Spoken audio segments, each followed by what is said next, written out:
After 4 months, we are finally here. It's the Spider-Man No Way Home review, Spider-Man 8, the 8th live-action film. Story starts off right after the events of Far From Home. You have J. Jonah Jameson make his return to the big screen and announce Peter Parker's identity to the world. He announces that Peter Parker is Spider-Man or Spider-Man is Peter Parker. This sends the public into a frenzy. You have people trying to take pictures of him. You have people calling him a murderer because they're blaming him what happened to Mysterio. You have people throwing trash at him, some green goo. So Spider-Man, he takes MJ and they flee to their apartment. However, the news cameras find out where they live. And this leads to feds coming at them. So they arrest them, they take him to the police precinct, they're throwing a book of charges at him, they're charging Peter Parker, vigilantism, murder, charging Aunt May with aiding and abetting him. They're also going to charge Happy Hogan because Stark Industries built the drones that were used to cause the mayhem in Far From Home. They're also going to press charge against Ned for aiding and abetting as well. Peter Parker, he goes home, he calls an attorney, and who shows up? That's right, the devil of Hell's Kitchen, Matt Murdock, Daredevil. An interesting fact, this film marks the first time in 18 years since Daredevil 2003 that Matt Murdock, Daredevil, has appeared on a big screen adaptation. It's been 18 years. However, it's not Ben Affleck, it's Charlie Cox, playing his role from the TV series. And I literally jumped out of my seat. I heard rumors. I was unsure if they were going to happen. But, I watched the trailer breakdowns. They said this was going to happen. I didn't buy it, but I saw it. So the trailer breakdown guys were right. Charlie Cox was going to appear in this movie as Matt Murdock. So Matt Murdock, he believes he can get the charges dropped off of Peter Parker's case.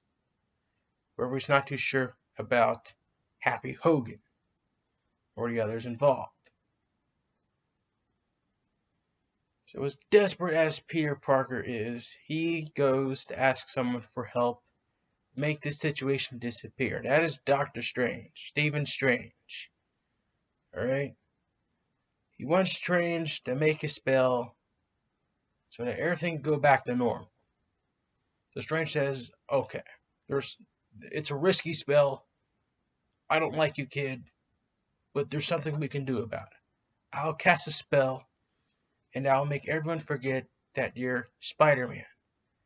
And Peter Parker's like, everyone? Wait, that can't happen. I need Aunt May to still know. I need Ned to still know. I need Zendaya to still know. I need everyone to know before the whole Mysterio incident. Doctor Strange's like, that doesn't work like that.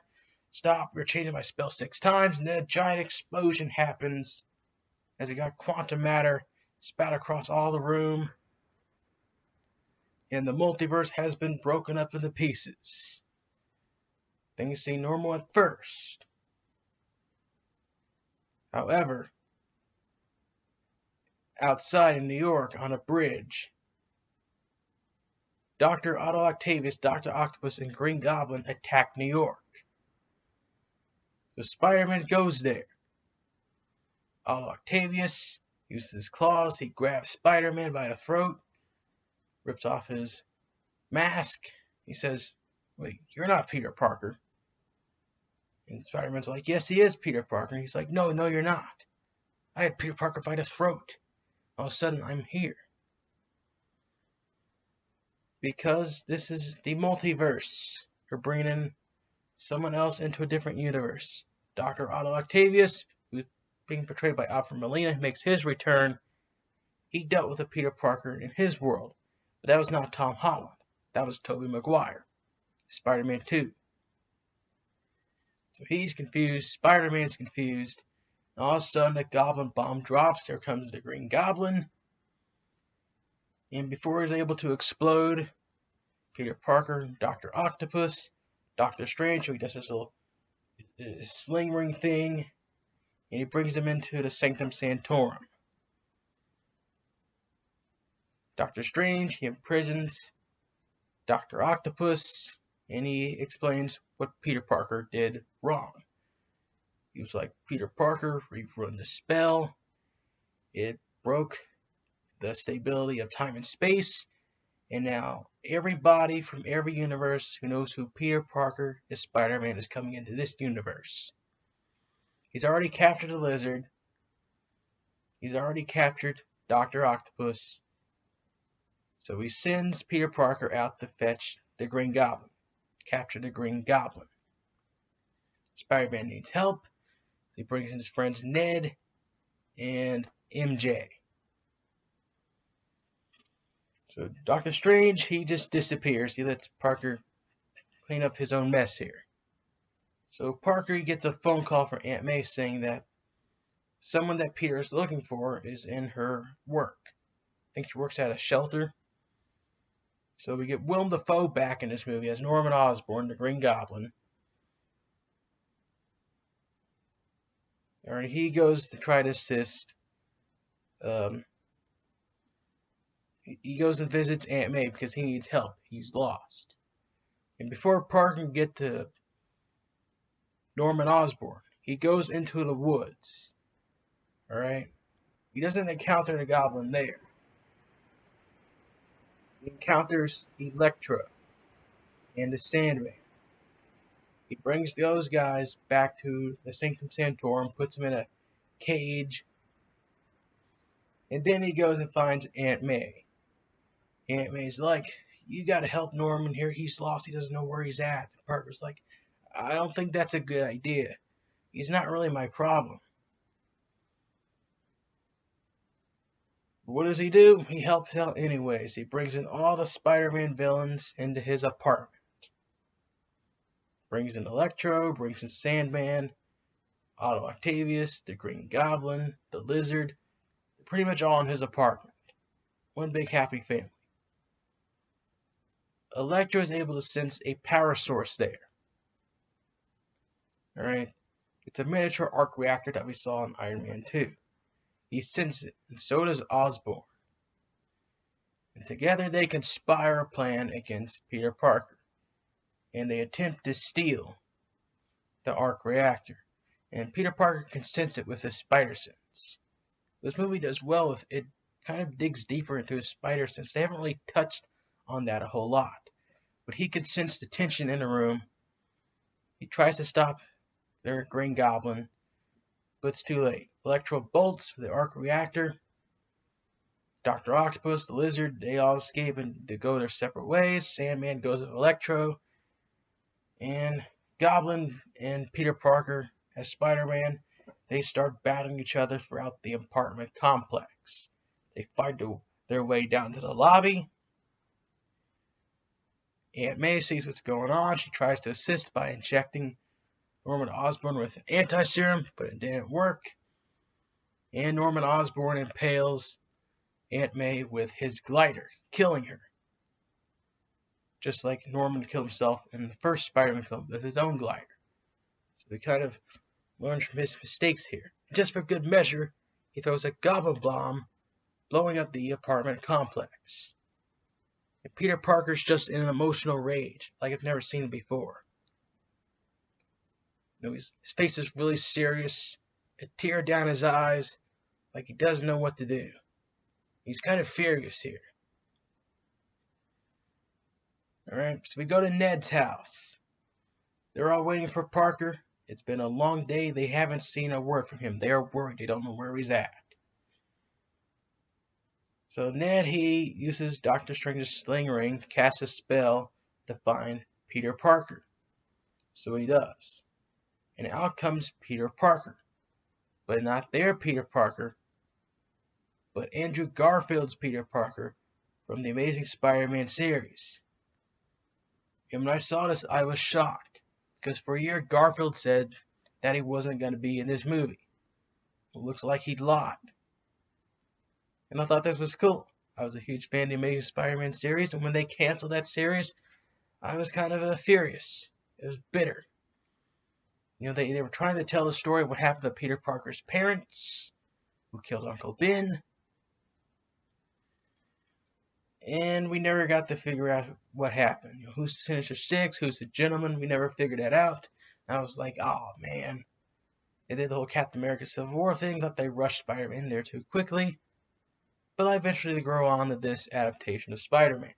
So we're going to Andrew Garfield, that was cool. The theater that I was in, they gasped when they saw Garfield. But, I kind of figured he would be in this movie. He was saying that he wasn't going to be in a movie, and he was doing it convincingly. He was saying no, convincingly. I almost believed him. But when I saw Charlie Cox pop up earlier, I knew he was going to be in this movie. The only person I wasn't too sure about was Maguire. But when Natty did a sling ring thing again, he brings out Peter Parker, and this time, it's Tobey Maguire. And I marked out for this one. Because this guy did the right thing. He kept his mouth shut. He did no interviews, no press releases. He didn't say a word about his involvement. That was a shock. And he looked kind of alright. Tobey Maguire looked kind of alright. However, his face was a little bit smaller than it was in earlier films. But he hasn't been Spider-Man in, 14 years? He's a little bit older. So, we got Maguire, we got Garfield, they're like, we have to go find our Peter Parker, Tom Holland. They don't know where. So then Tobey Maguire was like, well, is he at a place that has some kind of sentimental value to him? Maguire likes to hang out on the Chrysler Building. Andrew Garfield likes the Empire State Building. But Tom Holland likes to hang out at school. So they go to the high school where he's at. Tom Holland tells him what happened to Aunt May. They're all sorry. They give him the whole great power comes with great responsibility talk. Maguire talks about how he lost Uncle Ben. He tracked down the wrong guy who he thought killed him, and he didn't feel better at all. He actually felt kind of worse. Garfield said he lost to Gwen Stacy and Uncle Ben, and he couldn't help himself. He felt terrible. He tried to move on, be this friendly neighborhood Spider-Man, but he just couldn't hold back his punches. And so all three Spider-Man, they connect here. They all lost somebody. They all have similar stories. Movies may be different, but they have the same background. They all lost someone that gives them the motivation they need to become Spider-Man. So all three of them, they come together, and they're out going to take down the Goblin and the other Spider-Man villains. So they go to the Statue of Liberty. That is the climax. The three Spider-Men, they're able to take out the Lizard, the Sandman, Electro. Otto Octavius was there. At first, he thought he was going to be a bad guy, but he's actually a face in this movie. He was the one that actually took out Electro. But here comes Norman Osborn, the Green Goblin, throws a Goblin Bomb, blows up the Statue of Liberty, and we get the climax between Tom Holland and Willem Dafoe. And Holland, he's just wailing Willem Dafoe. He's beating him senseless. He's about to stab him with his glider, till Tobey Maguire gets up from the rubble and he sees what's going on. He sees Peter Parker about to kill Norman Osborn. So Maguire intervenes. He blocks the glider from stabbing Willem Dafoe. This is to remind Tom Holland that Spider-Man doesn't kill. Maguire knows his role. He's the older Spider-Man, the mature Spider-Man. He knows what Spider-Man does and what he means and what he symbolizes. So Spider-Man doesn't kill. So Holland puts down the glider. He grabs the cure, ejects it into Willem Dafoe. So Willem Dafoe has been taken down. So at the end of the movie, we see Doctor Strange casting a spell that everyone will forget who Peter Parker is. So he casts a spell as Peter Parker swings into the horizon. That ends the movie. Then we get two credit scenes. One mid-credit scene. We see a cameo by Tom Hardy as Venom. This will set up Venom in future MCU projects. And then we get a post-credits scene that's a teaser trailer for Doctor Strange, the Multiverse of Madness, being directed by the former Spider-Man director Sam Raimi. So there you go. There's your movie review. What I like about the movie, it's darker than the other Homecoming Spider-Man movies. Also, it felt big. This movie felt big. With the exception of the Amazing Spider-Man, the other Spider-Man movies I've seen never felt big or epic. I liked Homecoming. I liked Far From Home. But they never felt, big. The reason why Far From Home felt big after the movie because of the post-credit scene. You get J.K. Simmons back on the big screen. So I thought that was kind of cool.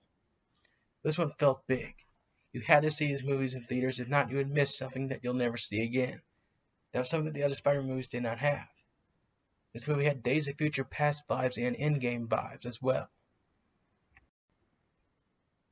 Also, what I like about the movie is that it teases upcoming several projects, like the new trilogy of Spider-Man films, the new Doctor Strange film, and some films in Sony's Spider-Man universe. So this set up a lot of future events to come.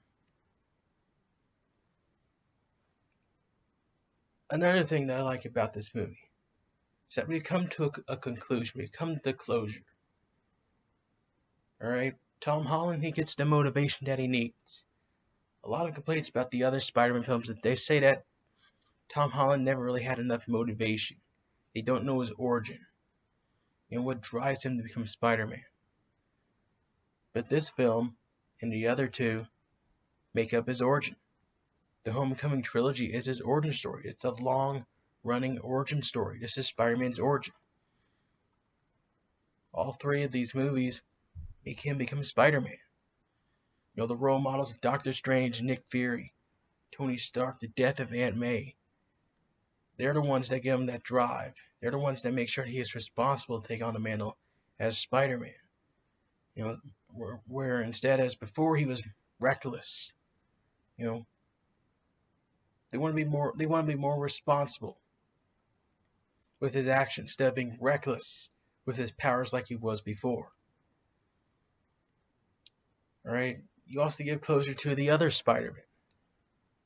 What I like about this movie is that they make the other Spider-Man movies feel important and connected.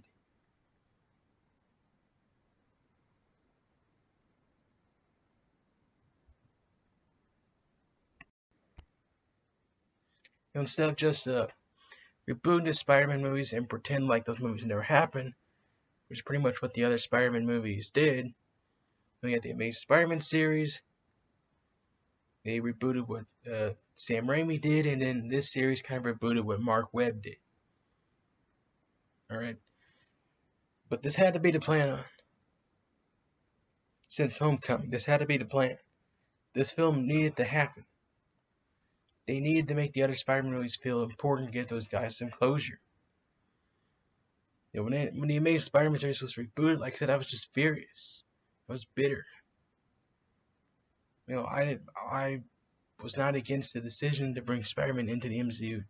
Just not yet. I was in favor. Just not yet. Wasn't so sure about Tom Holland, but they kind of proved me wrong here. So I'm glad that they connected all the other Spider-Man movies. So now that when you watch them, they have more importance because you know where these guys will end up. Alright. And I have to give credit to the director of this movie, John Watts. Alright. He gets what the other Spider-Man directors did not get. That he gets Spider-Man. He knows what the fans want. He knows what the character Spider-Man needs. He's tied to Kevin Feige, who knows the Marvel comic mythology. The problem with the other movies is that Sam Raimi, he nailed down the origin part right, but the other two movies, he made Spider-Man become a social relationship drama. Spider-Man's relationship with Harry Osborn and MJ, Mary Jane, Eddie Brock, Gwen Stacy, and we really need all that crap. Mark Webb nailed down to make Spider-Man perfect. Saw the movie, I cried. My first Spider-Man movie in theaters. Alright, nailed down the origin, made some references to the Sam Raimi films. But Amazing Spider-Man 2, again, another social relationship drama. It was about Spider-Man, finding out who killed Uncle Ben, what happened to his parents, and his relationship with Gwen Stacy. All that stuff I just didn't care for. Spider-Man was mostly in the background. But this one puts Spider-Man at the forefront, and the relationship's kind of in the back. So I have to give credit to John Watts. I think he's a talented director. We'll see what he does at Fantastic Four. So Spider-Man No Way Home, my rating, I have to give it a 10 out of 10. The film needed to happen. It's sort of like their own version of Endgame. And X-Men Days of the Future Past as well. Bring everyone together to have one final send-off. So I'm going to give this movie, like I said, 10 out of 10. To answer the question, do we need to see the Amazing Spider-Man 3 and Spider-Man 4? No. Now my fan service meter is running high. So I would say yes, but the real me is going to say no. Because we got closure here in this movie. This movie is Spider-Man 4, Spider-Man No Way Home, and Amazing Spider-Man 3 together combined. I've forgiven Sony of their mistakes with Spider-Man, rebooting all the movies. Everything has been forgiven. You gave Maguire his 4th Spider-Man film, you gave Garfield his 3rd Spider-Man film, and you're continuing on the Homecoming trilogy. So everything that Spider-Man has done is kind of forgiven here, which is a rare occurrence. So I am satisfied. Alright? Because the reason why I'm satisfied with this one, because if I wanted Spider-Man 4 and Amazing Spider-Man 3, we saw those movies and they got hit, we would want more. We wouldn't be satisfied until we're gone. Now, if they make Spider-Man 4 and they make Spider-Man 3, will I be excited? Yes. But I doubt that will happen. However, I think the Amazing Spider-Man 3 could happen. We'll get there on the Morbius review. But this has been your Spider-Man No Way Home review. Those are my thoughts. Like I said, this movie gets 10 out of 10. We'll see you here on the next review series.